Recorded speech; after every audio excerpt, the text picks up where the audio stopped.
Les Bouches-du-Rhône et le Vaucluse restent en vigilance jaune au moins jusqu'à 15 heures face au vent qui continue de souffler fort ce matin. Petite accalmie ensuite avant le retour des fortes rafales dès demain. Les pompiers des Bouches-du-Rhône viennent de publier un bilan de leurs interventions de cette nuit entre 19 heures et 6h30 du matin. 54 interventions parmi lesquelles près de 20 chutes d'arbres, une cinquantaine de pompiers mobilisés, des arbres qui sont tombés jusqu'au cœur de Marseille près du cours Julien où l'on retrouve Lauriane Legrand.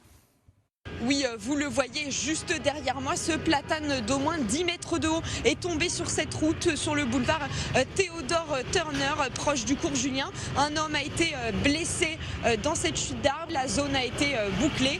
Des toitures ont également été partiellement arrachées dans le département sur les communes de Berre, Arles ou encore les Pennes Mirabeau. Et dans le département, c'est à La Ciotat qu'on enregistre les plus fortes rafales de vent à jusqu'à 131 km/h. Le vent va encore souffler très fort et il soufflera de nouveau en tempête samedi et dimanche. Et selon les météorologues, le Mistral devrait perdurer toute la semaine dans l'ouest du département.